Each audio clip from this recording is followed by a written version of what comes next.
One of my Facebook friends recently wrote something that I think would be, very along the lines of what I was just discussing. In fact, all those things are part of his article. And the article he wrote was Assistance, Not Resistance, How the Democratic Party Enables Trump and Fascism. And it's by Birian Sandal. And he wrote it on dodissidents.com. So that's the website, dodissidents.com. And it's a great article that goes over all the ways the Democrats have assisted Trump and not resisted Trump. So if you have a moment, please make sure you check that out. I will link it in one of the comments below. So, that was one thing I wanted to discuss, but another thing I was interested in bringing up was the fact that I finally got my book. Yep, The Deficit Myth by Stephanie Kelton, Monetary Theory and the Birth of the People's Economy. So I'm really interested in getting into that. Tonight I'm going to start reading. I've seen so many of Stephanie's wonderful videos explaining MMT, but I think I need to get down to the nuts and bolts of it and really study it even more so I can explain it a lot better in my own words.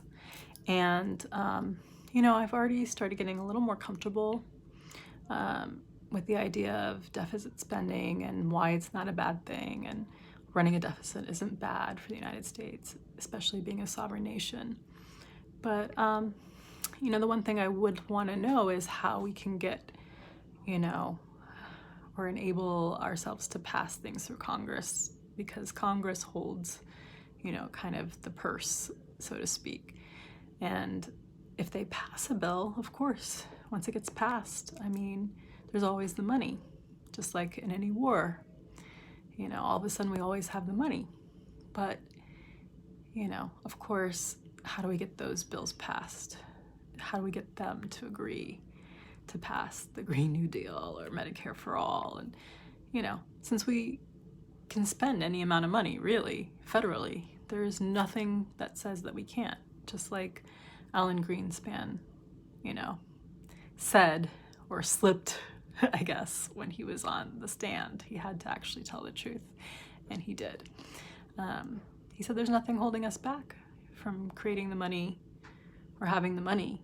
It's just about resources. And so anyway, I need to do a lot more studying, and I would encourage all of you to pick up the book.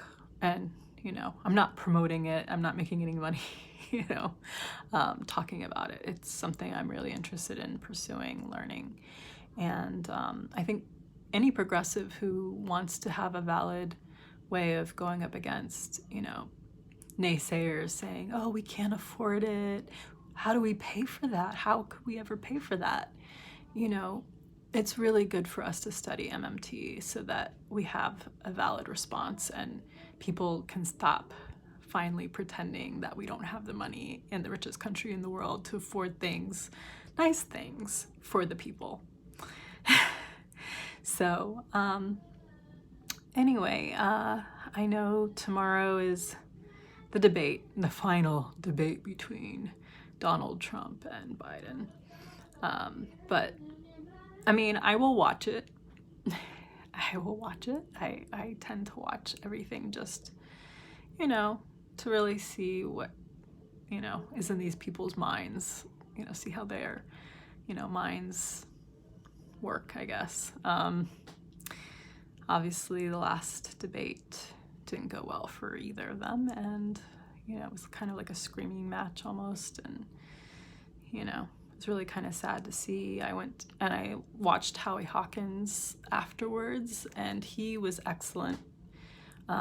He spoke very well about, the progressive agenda and what it'll take, to hopefully get there.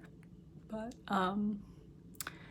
I really hope we can get to 5% because that will mean everything.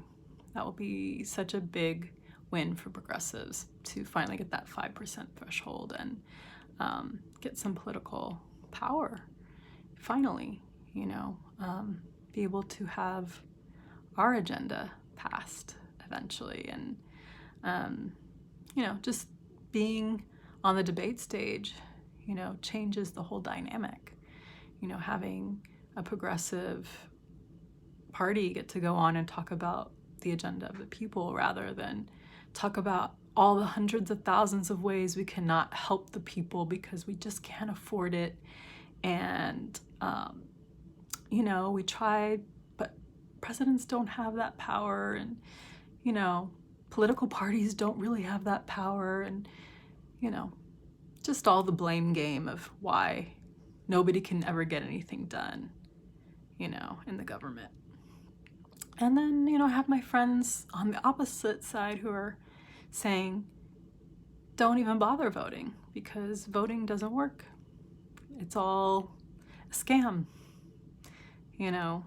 And sometimes I feel the same way. Sometimes I'm like, well, what's the point? It's been so many years, and, the people are just getting less and less every year, and fighting just to be able to vote. And, there's cheating from the Democrats and there's cheating from the Republicans, and they do it in all different ways. But one of the biggest ways is, of course, the Electoral College. And, just in the beginning, in the primaries, the whole primaries is like completely a rigged process in the Democratic Party. Look what they did to Bernie Sanders twice now. And people who are paying attention know how much they cheated to get, Biden to be the the one that they were putting as the nominee. So I get it. Without election integrity, how can we really make sure that our vote is being counted in the way that we intended it? Like, we can't even go into the voting booth and record our vote. Like, it's considered illegal. We don't get a paper trail, nothing to prove how we voted.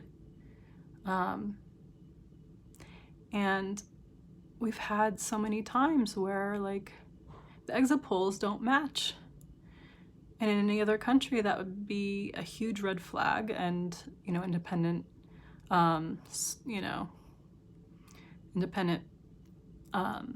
company or whatever would come in and have to make sure that the voting was being done appropriately. And I know many people in the United States have asked the UN to step in and do that, and they just refuse because they probably know how corrupt our government is and they don't want to get involved. But yeah, I really do get that. Some people really feel it's just yellow vests in the street at this point. There's not going to be any way of civilly voting. But I still have hope. I do still have hope, and I, hope by passing like things such as ranked choice voting and doing open primaries, like opening up the primaries if we can get that done. There's so many ways that we can, as a grassroots level, do things, and also getting our local officials elected, so that they can, start to work at those levels, at the grassroots, at the bottom. But yeah, there's just so many things that affect everything right now. And anyway, I still have hope.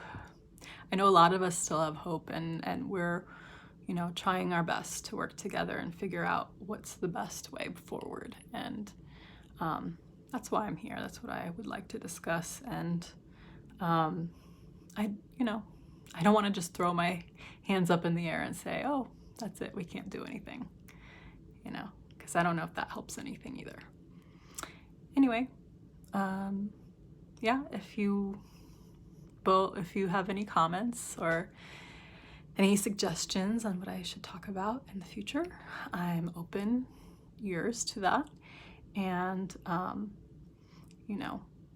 definitely subscribe and, hit the subscribe button, hit the like button if you like what you're hearing. And I'll share if you can as well, if something seems to strike you as being true. Until next time, I'm gonna watch the debates tomorrow and probably give my commentary after. I'm not sure if tomorrow night or the next day, but I definitely will have something that I'll take away from it and I'll relay that to you guys. Signing off. Have a good night. Bye-bye.